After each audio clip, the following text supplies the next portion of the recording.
Let's call the Monday, November 14th, 2022 meeting to order. Ms. Sams will lead us in the pledge. I pledge allegiance To the flag of the United States of America, to the republic for which it stands, one nation, under God, indivisible, with liberty and justice for all.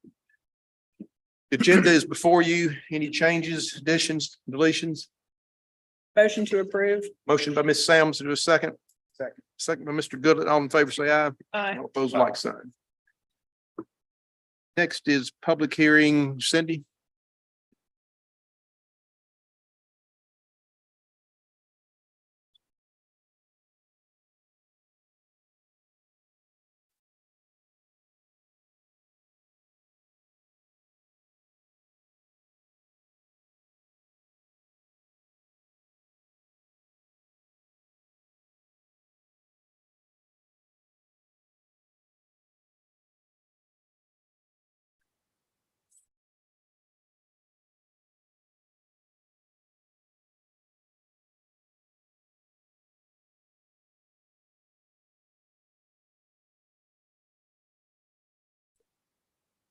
Looks like a balanced budget.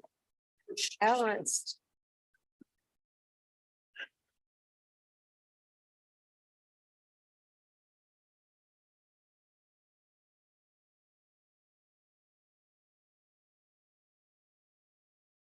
Not too small. Too blurry. It's, unless my glasses are.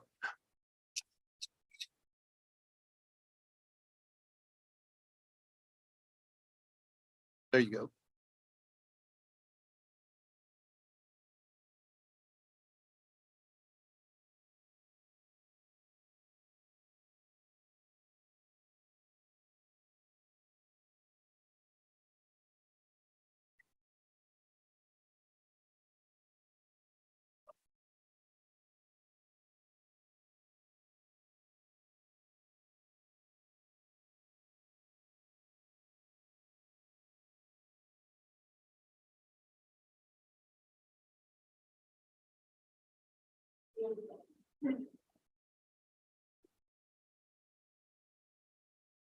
I know Andrew and I and the department heads have worked diligently to prepare a balanced budget. I know we've gotten with the department heads, we've had some reductions, we've had some changes to the budget. I know we've gotten with each one of you on an individual basis to go over the budget. So hopefully I'll hit the highlights, and if you have any questions, just stop me. On this first slide, it shows our proposed budget 2023, adopted 2022, and our actual 2021.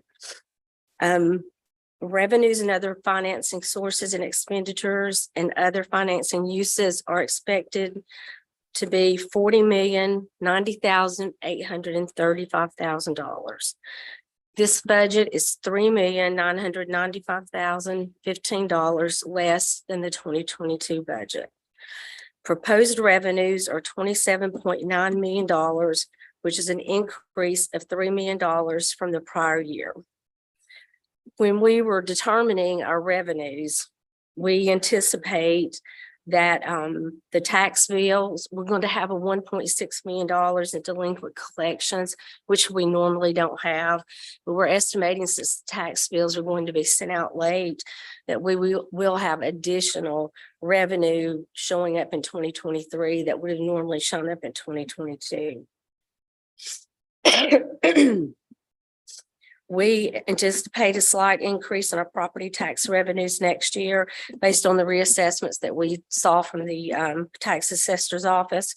But this budget does anticipate that we will roll back the millage rate so that there is no tax increase.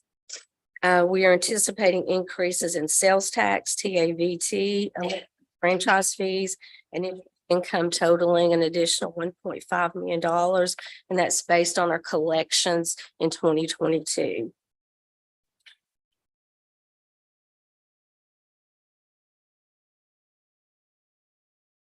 Expenditures are $38.2 million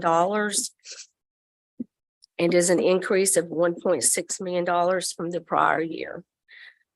This budget includes a 5% COLA for full-time employees, addition of 7 added position and 1 part-time position to a full-time position, 2% reduction in employer healthcare cost, reduction in defined benefit plan employer contributions from an 18% to 12%.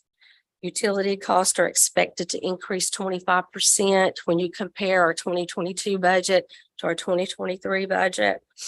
And fuel cost, we have an increase of 46%. Various repair and maintenance lines were increased to reflect the current inflationary increases in various supply budget lines.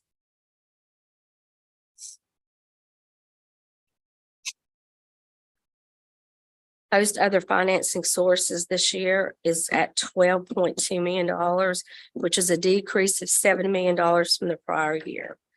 At grant funding that we moved into the general fund from COVID-related federal funding grants of $7.3 million. This does show a slight increase from the utility transfer of $174,000 and then $175,000 increase in the hotel motel tax fund from transfer from the hotel motel tax fund. Proposed budget, other financing uses are $1.9 million. It decreased $5.6 million from the prior year. The decrease is due to the removal of the funding of $177,000, transferring the senior center to Whitfield County as part of the loss negotiations, and capital projects funding of $5.8 million. This next budget shows the same budget in just a different perspective. It's by classification. As you can see, personnel services and benefits is 71% of the total budget. Purchase services is at 11%, supplies 11%. And then debt service. Sales tax now. Sales tax. Other tax. Sales tax is budgeted at $8.5 million. It's $1 million increase from the prior, from 2022. Getting closer to matching the property taxes, right? That was good. All right.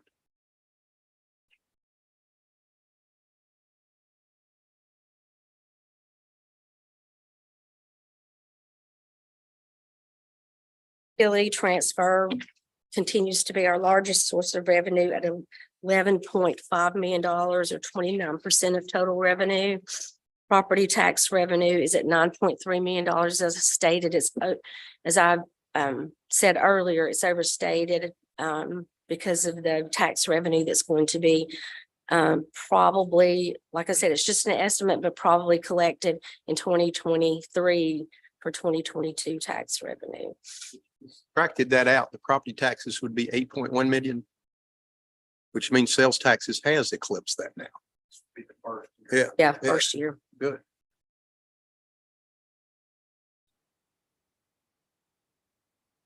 Option sales tax is 30% of the tax category.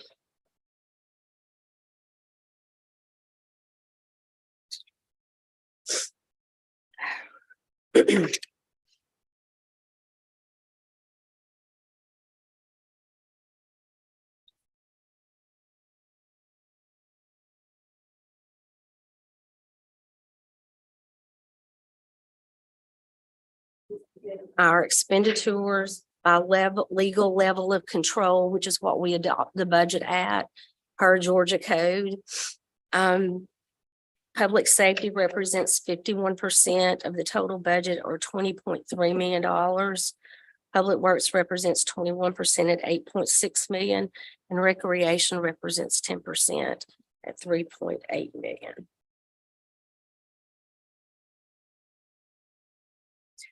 We do not have capital funding in this budget. We are going to do as we did in the prior year. We are going to wait until this year's closed out and then reassess the needs. We've had a hard time getting in items that were approved for this year's budget. So we're meeting at the end of the week to take a look at CIP and what we need to shuffle around and fund some of these projects that are coming in over budget, which has been most of them from the bids that we've received. This slide right here just shows our expenditures by personal services and benefits, purchase services, supplies, capital outlay, and payments to others. This slide shows our other agency funding. The general fund, other agency funding will be at $763,700. And this lists out the items that we have budgeted for this year. As you can see, it mirrors last year, except for the junior achievement, $10,000, and believe greater.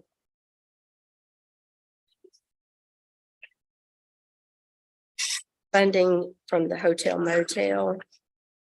What did the county do at the CD center?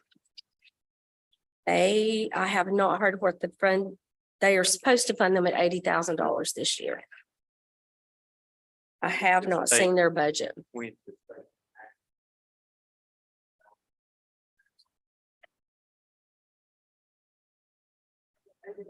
Just the amount that we fund, other agencies that we fund out of hotel motel tax.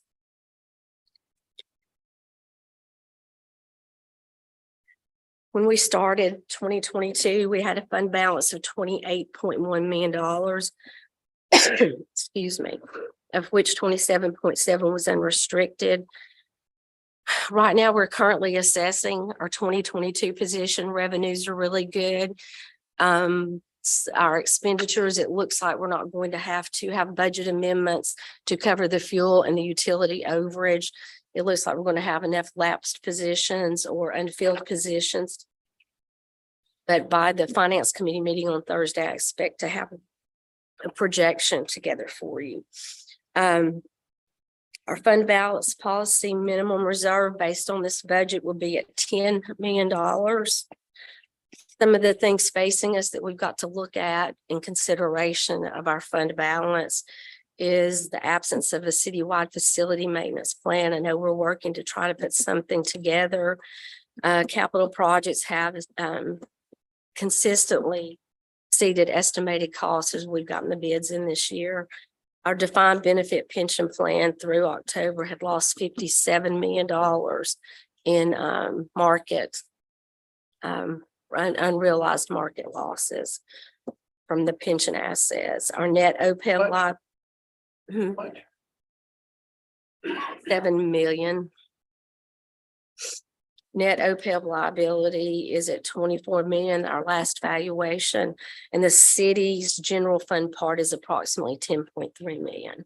And then we have accrued compensated absences of about $5 million.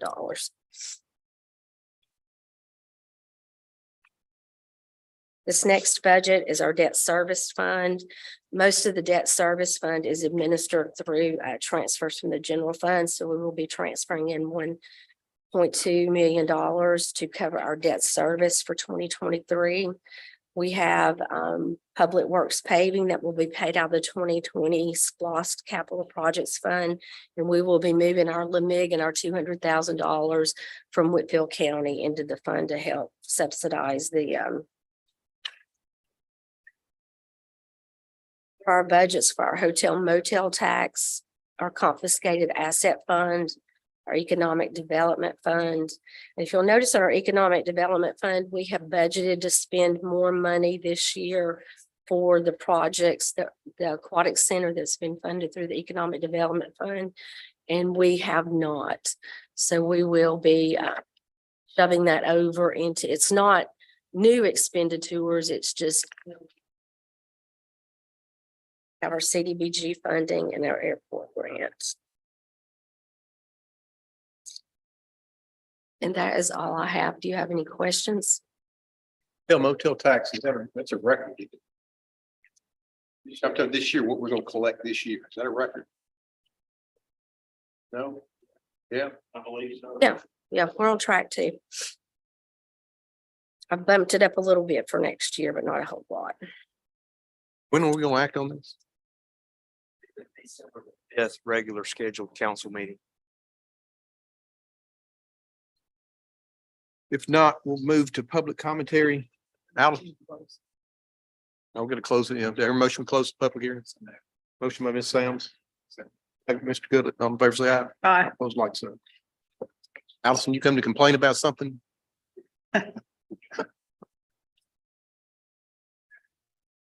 Just want to remind Mayor and Council that a week from today, Monday, November 21st, we will be hosting Grateful again, the community-wide Thanksgiving event that we were able to do in 2019 and have had to put a pause on the last 2 years. So I want everybody to please be sure and attend and make sure all city employees are aware of it. Free, all local restaurants donating the food. We've got about 200 volunteers that quickly filled spots to help make the day a reality. And so we're just super excited and want to make sure everybody has that on their calendar. And thank you for the support. Thank you. Minutes are before you for the November 7th, 2022 meeting. Any additions, corrections, deletions? If not, I'll entertain a motion. So moved. Fair, is there a second? Second. Second, Ms. Sam's, all in favor, say aye. Aye. All opposed, like sign. New business, City of Dalton Parks and Rec, general construction agreement with River City Athletic Fields for Heritage Point Park. Caitlin, The request for proposals for Heritage Point Park infield renovations were advertised on September 14th, and we opened proposals and reviewed those on October 17th. This is one of the various capital improvement projects presented earlier this year, an approved project. The River City Athletic Field proposal came in at $66,000. This will be funded through our capital improvements fund. The construction agreement has been reviewed by the city attorney's office and agreed and signed by the contractor. so this has already been approved. Okay, any other questions? If not, hear a motion? So moved. Second. Sam, second by Mr. Fair. All in favor, say aye. Aye. Opposed, like sign. Number 4, City of Dalton Parks and Recreation General Construction Agreement with Dalton Fence for Heritage Point Park. Yes, this is another capital improvement project that was approved earlier this year. Proposals were published on September 14th and reviewed on October 17th. Dalton Fence provided a proposal to completely redoing our backstops and replacing the netting for $135,000. This will be funded through hotel motel tax. The construction agreement is before you. It's been reviewed by the city attorney and the agreement has been signed by the contractor. I'm assuming the rec commission has approved all this too. Yeah. No questions? So moved. Mr. Fair, is there a second? Second. Second by Ms. Sam's, all in favor, say aye. Aye. Opposed, like sign. Number 5, City of Dalton Parks and Recreation lease agreement with Chattanooga Trailer and Rental. Yes, so this is a lease agreement with Chattanooga Trailer and Rental through the duration of construction for John Davis. Will need additional storage. The lease agreement is in the amount of $5,020. It will be funded through our operational budget. It includes a delivery fee and pickup fee, but for a 40-foot container and a 20-foot container, and that's for a 12-month lease agreement. Questions? There a motion? Second. Second. Second by Ms. Sam's, all in favor, say aye. Aye. All opposed, like sign. What? No. LED. Jeopardy. Number 6, traffic control to request no parking on both sides of portion of Leslie Drive.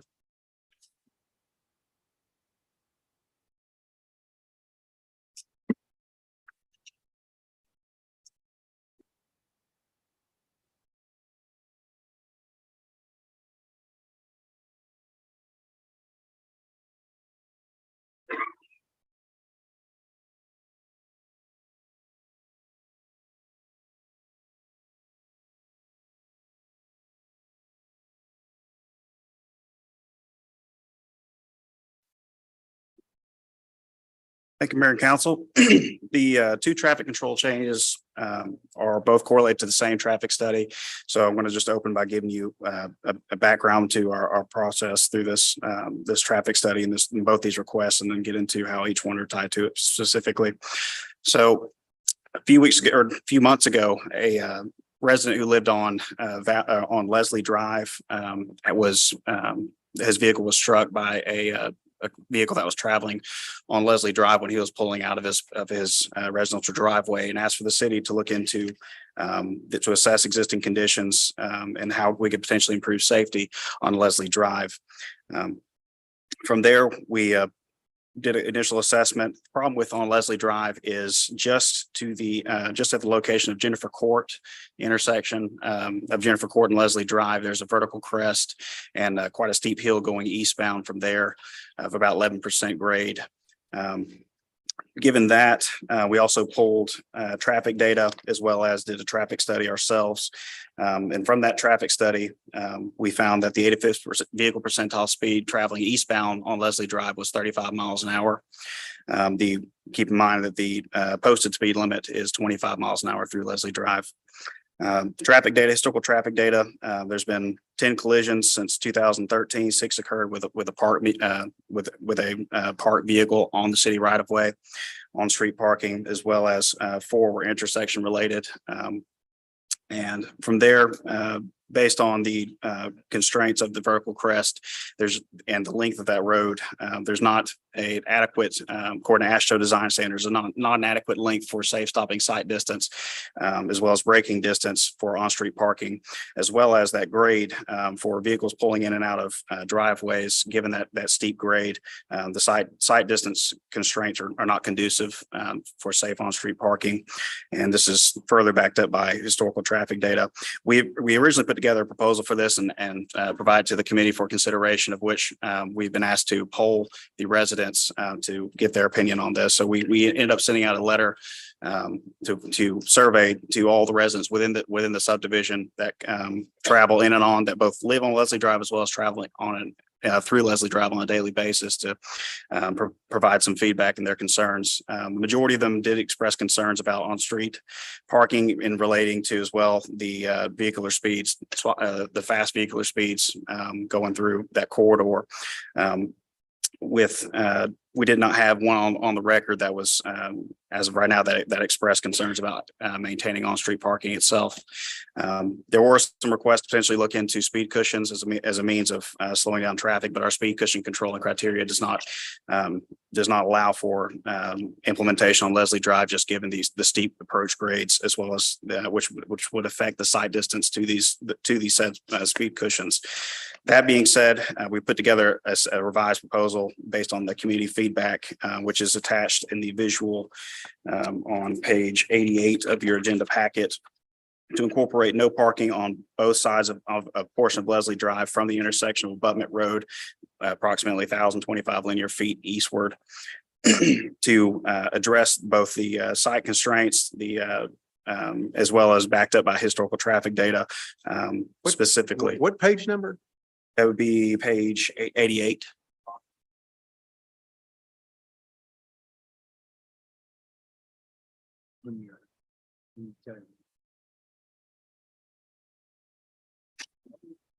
I didn't do anything with the new one. I've seen it at Public Works.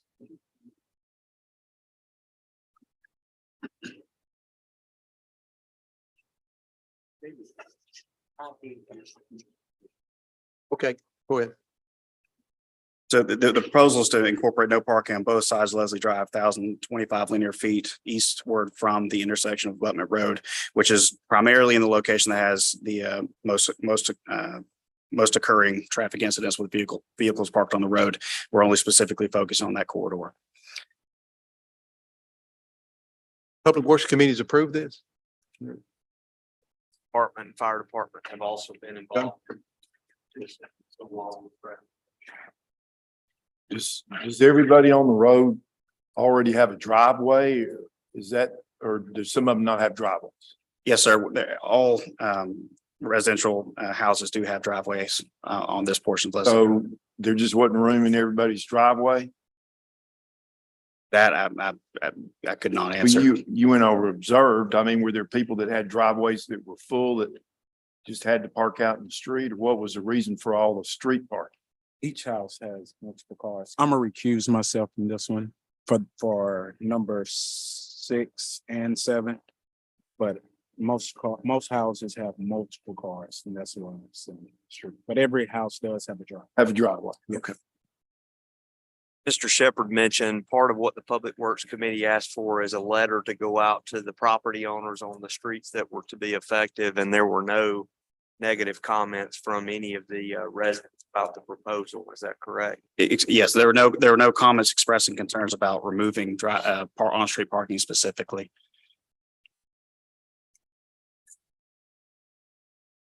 Take them at this, together, they really are together, right? You know, 5 and 6. Yes, yes. Okay, there a motion on this? So moved. Motion by Ms. Sam's, is there a second? Second. Second by Mr. Fair, all in favor, say aye. Aye. All opposed, like sign. Number 8, corrective action plan, temporary construction easement and permanent drainage easement at 1023 Rome Street and 407 Dancer Avenue, drainage swale improvement. Yes, so this corrective action plan is to address historical flooding issues at at 407 Dantzler Avenue. The resident at 1023 Roan Street had previously come to a mayor and council meeting expressing his concerns, of which the Public Works have put together this corrective action plan to address the stormwater issues on hand. On the visual to go off of for this one will be page 95 of your agenda packet. The two houses, there's a green line there that in between the two properties on the corner of Dantzler and Roan Street. That's the drainage swale in question. This particular location has experienced flooding issues in the past, particularly on the house on Dantzler Avenue. In fact, we've also received word from our stormwater foreman that the culvert going underneath the road, underneath Dantzler Avenue, has had to be addressed not too long ago, 5 years ago or so. This corrective action plan is to basically to remove the obstructions within the drainage swale that are causing blockages and impeding on the flow through their properties. This corrective action plan is made possible given the fact that there is a significant portion of drainage coming from city right of way, as seen in the visual as delineated off of Anderson Avenue. Section 96-1 of the city code provides acceptance of temporary and permanent drainage easements for public dedication of certain drainage systems, including connected directly to the city's existing system and conveys runoff off city right of way. Public Works has developed this corrective action plan and recommending that city council approves this. Also attached are the temporary construction easements correlating to this corrective action plan. So if this is approved, then and once the work is performed, we will have a formal permanent drainage easements associated with this brought forward to a future mayor and council. Public Works Committee's approved this. Yes, sir. Questions? Your motion? So moved. Second. By Ms. Sam, second by Mr. Fair, all in favor, say aye. Aye. Aye. All opposed, like sign. Number 9, Arcadia's Professional Services Task Order for 006A Amendment for Stormwater Infrastructure Strategy Analysis for Threadmill Road Culvert Crossings. So this one we have, the city has had another engineering firm that conduct a study of hydraulic conditions at the culverts located within city property, city right of way. This particular drainage study would have and proposals would have an impact to city infrastructure as well as residents within the city boundaries. Since Arcadis is part of we have a master stormwater agreement with Arcadis. We've asked them to put together an amendment to assess the drainage plan proposed by the other engineering firm and to utilizing the hydraulic modeling data that they put together from the Task Order 6 flood abatement plan as a further means of due diligence. The cost for this amendment would be $8,740 and would be coming from bonded capital projects, since this is not originally allocated within the Task Order 6 budget. Your motion? So moved. Sam, second by Mr. Goodland, all in favor, say aye. Aye. All opposed, like sign. Number 10, contract with Northwest Georgia Paving for asphalt parking lot repairs for the Dalton Fire Department Station 2. Which one's Station 2? Abutment Road, What? Abutment Road. This contract you have before you, this is the request, as a result of the capital improvements, some of the capital improvements that was approved for the Dalton Fire Department in fiscal year 2022. We initially was approved $239,000. This would have covered, estimated to cover 3 of our locations. Just to explain what you're seeing in your packet, we had 2 stations, station number 3 and station number 1. Both are in need of repairs. And then station number 2 is all the asphalt located at station number 2, which is also our training center. It was estimated at the time when we put together our capital request at 239,000 would cover this. However, due to inflationary cost, the total budget or the total proposals came in at $406,110. Given that fact, we chose the one that was most in need, which is station number 2.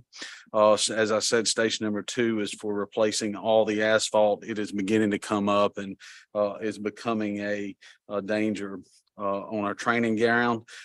This proposal is for $210,766.80. This does include the performance bond that is required. This project does come with the approval of PSC. You can see on page number 126, this does outline all the proposals for all 3 locations and with notes fixed on those pages indicating which one would be done. We project this project will take all the way through. It has to be completed by June 1st of 2023, just due to the timing of the year and the inability to get asphalt in during the winter months. Be happy to answer any questions anyone may have, but I'd ask your approval. Todd, your motion on this? So moved. Bill, there's a second. Second. Second by Ms. Sams. All in favor, say aye. Aye. All opposed, like. 11, ordinance 22-27, requested Dale Reed to rezone from transitional residential R6 to neighborhood commercial C1. Tract of land totaling 0.48 acres, located 709 Arbella Street in Dalton.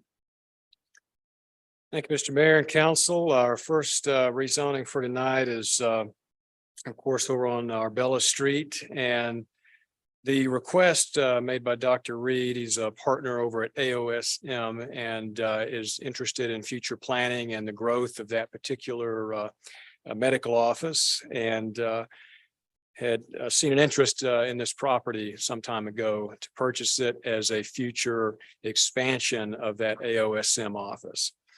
And that office is currently directly across the street to the north. If we look at the zoning map that you all have in your packet there, so it's an adjacent property to their existing office. And based on zoning in this area, there is obviously, as you can see, moving eastward along Arbella Street, a creeping commercial pattern here where we see over time the redevelopment of what were residential properties into offices and medical offices, which of course this area is very prominently populated with. Based on the existing state of the subject property, it's been vacant for some time, we noted, and this rezoning would bring it into the C1 neighborhood commercial zone district, which when we look at the zoning map is a very large and consistent zone district in this area. So this would not introduce a character or zone district dissimilar to that already established in this area. And this would also, in looking at the zoning map, create a more consistent transition from commercial to residential, because this property as it currently stands, zoned R6 transitional residential, is adjacent on 3 of its 4 sides by this C1 neighborhood commercial. So this would help to create a more consistent transition. And in looking at the site suitability, it's certainly large enough to accommodate a medical office and meet setbacks and other criteria. It does fit in this case. There is no conflict with the comprehensive plan and future development map in that this rezoning would be reflective of the established development pattern in this area.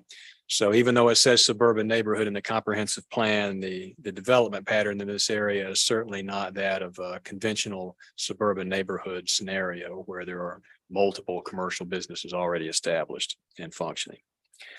So the staff recommendation was an approval, that we got a unanimous approval through the Planning Commission and heard no opposition. Happy to answer any questions. Dale Reed? Goes by Nick Dr. Reed, okay. Dr. Reed. Property already connects with AOSM's property? Correct. Okay. Any other questions? There a motion? Second. Bill, all in favor, say aye. Aye. Aye. Opposed, like sign. Next is ordinance 22-28, the request of Benjamin Cordova to rezone from heavy manufacturing M2 to transitional residential R6, tract of land totaling 0.59 acres located 1905 Abutment Road in Dalton. Thank you, Mr. Mayor. The rezoning here is a more interesting situation, and one we do see time and time again, and in the older developed portion of the city, this along Abutment Road and Marbot Drive, being a corner lot and requesting to be rezoned from heavy manufacturing to transitional residential. And this is an area of the city that historically had been zoned M2, and some of y'all have heard me talk about this before, that under previous zoning ordinances with the city, they were what they referred to as pyramid zoning ordinances, which meant if you had a manufacturing zone district like this, that all uses in the zoning ordinance, residential, commercial, and manufacturing, were allowed in these areas outright, which created some interesting mixes of uses with neighbor residential and manufacturing and commercial all being intertwined with one another. And what we have here is basically, by observation along Marbot Drive, a pocket neighborhood that is surrounded by this large manufacturing district. You can see the aerial photographs. You can see the small neighborhood with some houses along Marbot Drive, and then flanked on almost all sides by large rooftops, industrial development, and things to that nature. The Marbot Drive itself is really more of a residential street than it is a commercial thoroughfare like Abutment Road. And the property currently accesses Marbot Drive rather than Abutment Road. And the petitioner's request is in order to develop specifically a residential quadplex on the subject property. Historically, this property has been single-family residential, but of course, based on development pattern in the area, multifamily is certainly a more opportunistic type of development than single-family. And looking at the future development map, we see that this area is slated for industrial. However, if we look just to the east of Marbot Drive, we'll see the suburban neighborhood character area. And by nature of comprehensive planning and future development land use character areas, these small pocket neighborhoods in these large industrial areas are something we do want to focus on in the next update to the comprehensive plan, because we see these areas time and time again. And this one was, of course, noted as industrial in the comprehensive plan, but the vast majority of property, again, along Marbot Drive is residential in nature. So in looking at the established land use pattern and looking at the future development map and subject property itself, staff recommended approval, but with the understanding that a rezoning on this subject property would set a precedent for the other properties that are residential along Marbot Drive to be candidates for residential rezoning in the future. And in terms of their ability to be used as manufacturing, are slim to none based on the size and limited size of these properties and the fact that they are already developed as residential. Staff recommendation was to approve. Planning Commission also recommended to approve unanimously, and we heard no opposition. I'm happy to answer any questions. Did you say this was going to be a quadplex? Yes, sir. The application indicated that they would like to seek a quadplex for this property. And the drive would be on Marble Drive? Correct, sir. Are there other multifamily dwellings on Marbot Drive? On Marbot Drive, I do not recall there being any other multifamily. However, with it being at the terminus of the street, being transitional residential, the character of the properties further to the east are certainly more single family in nature, but moving towards the industrial character, this would be a good candidate for multifamily. Quadplex will trigger some other city ordinances that are applicable, including parking ordinance. They have to provide on-site parking. The residents would not be allowed to back out into the street per the unified zoning ordinance. And then also the city's vegetation ordinance that would trigger tree planting in addition to what's already out there in terms of vegetation. The rest of it is county. I'm sorry, what was that? The rest of that. Lots around. Town boundary map is on page 197. I think it's the only. It's the only city property on Marvitt Drive. Oh, okay.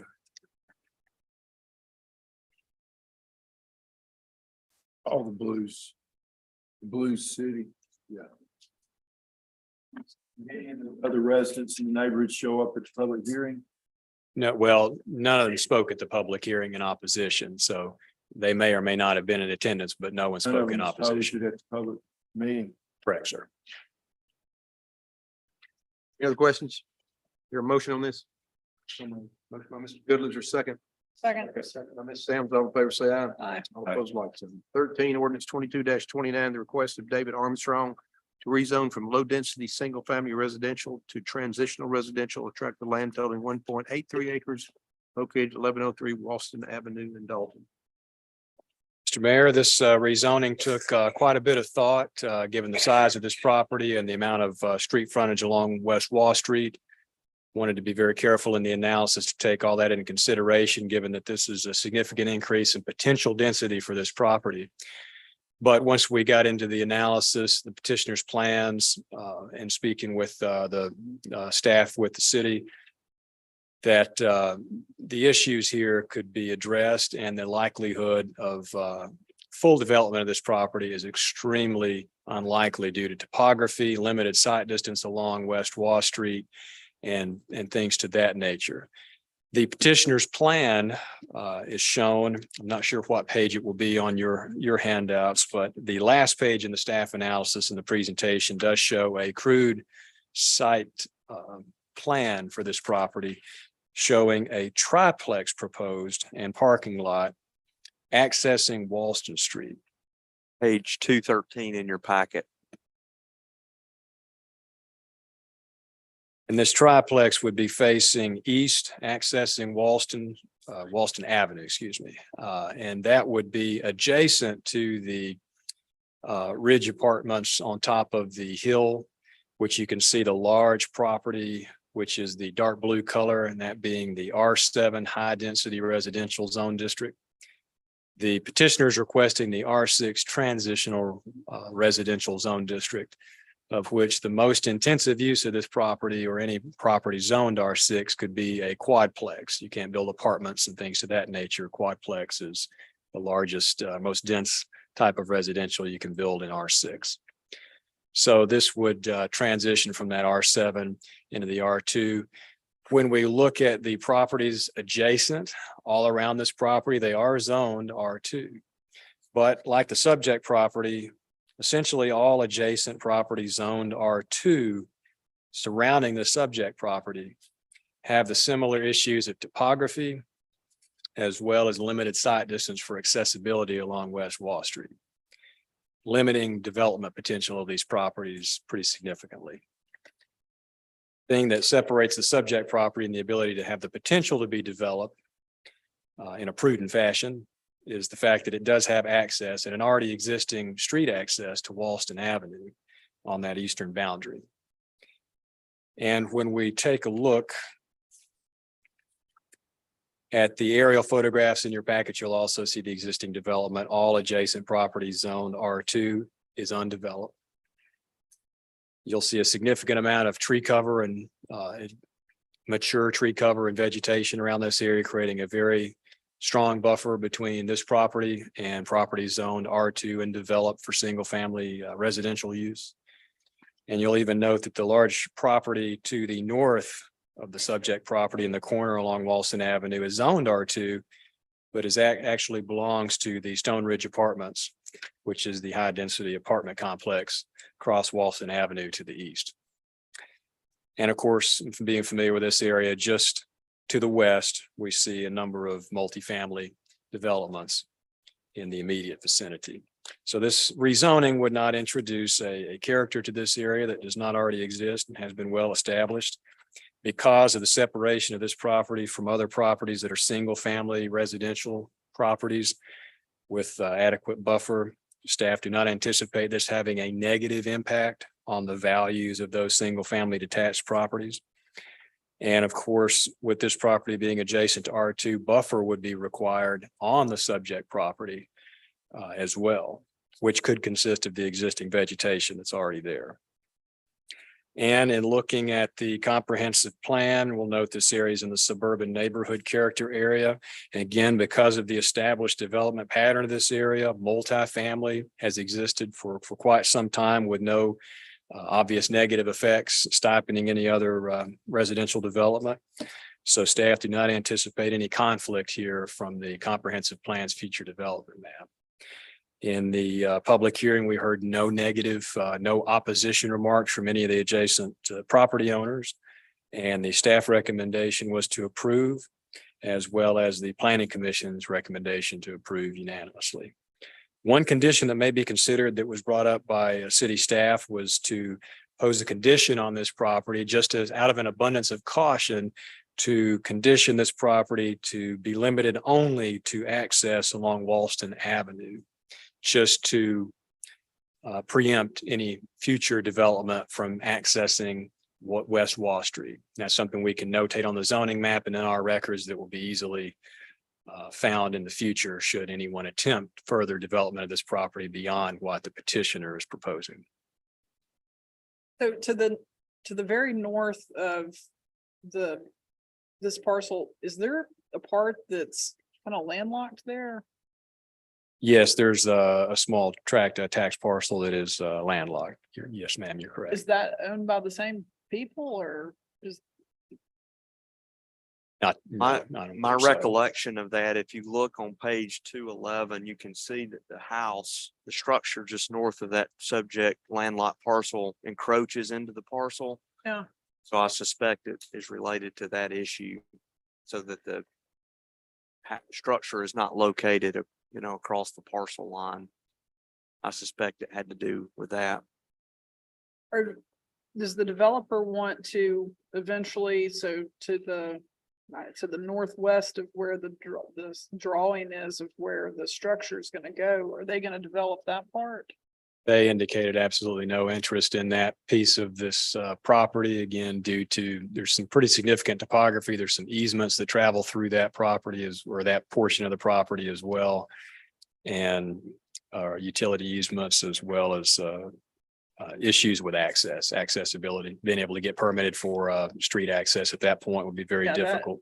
That would be, I was just hoping that wasn't their next phase. I wouldn't think people can build on the side of things, so access would be really difficult. Correct. Access, parking, and trying to snake a driveway Yeah. through the small sliver that connects those two pieces would also be extremely difficult. Is there anywhere that can they cut their entry wherever they want, or can they be required to go as far north as possible so that there's not cars trying to turn left and it's backing up and, Wall Street? Because as you come to the top of the hill, people have turned off, and if it's kind of backing up, I could see that as potentially an issue.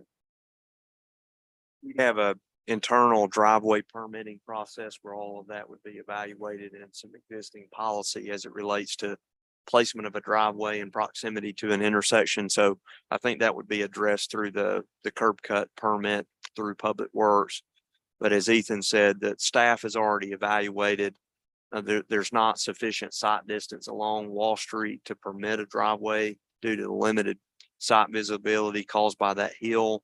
So the city staff would ask that if rezoned, that condition be placed in the rezoning action that will have the city attorney update the ordinance to reflect that condition. Any other questions? But there is something to keep it at least away from the intersection. Yes, that'd be addressed through the curb cut permit through Public Works. Your motion? So moved with the condition, no access onto Wall Street. Motion by Ms. Sams, there's a second. Second. Fill it out in favor, say aye. Aye. Opposed, like sign. Ratification of WH Platts finalized quote for City Hall AV system refresh project. Mayor, I'll take this one. As you know, we reviewed this in depth at our October 19th Finance Committee meeting. This is to do a complete overhaul of the audio visual equipment in council chambers that's now 22 years old. This contractor was who the County Board of Commissioners used for their new AV system in the courthouse. That project was very successful. The pricing that we're using is through a cooperative purchase agreement. And this work is underway now. We will have to close council chambers for a month, is what the staff tells me right now. So we'll be potentially in January looking at the community center or somewhere like that to host meetings while the work's underway. But this project will involve replacing the screen, all of the microphones. We've gotten a lot of complaints the last few months about the quality of the audio visual. As you know, now following the pandemic, many people from the public and choose to participate online, and we've had complaints about not being able to hear the speakers very well. We just had a public meeting last week that was showing some engineering drawings that the audience couldn't really see. So we're very excited. This project will also involve adding two 50-inch monitors on the sidewalls facing in toward the crowd. So the crowd will be much easier able to see things like we showed tonight with the budget. And so we're very excited about getting this project underway. We're just ratifying what's already been approved in the finance committee. Dear motion on this? I moved. Motion by Ms. Second. Sam's, second by Mr. Farrell. All in favor, say aye. Aye. Aye. Those like sign. Number 15, 2022 alcohol beverage application. Yes. Let me find what page we are in the.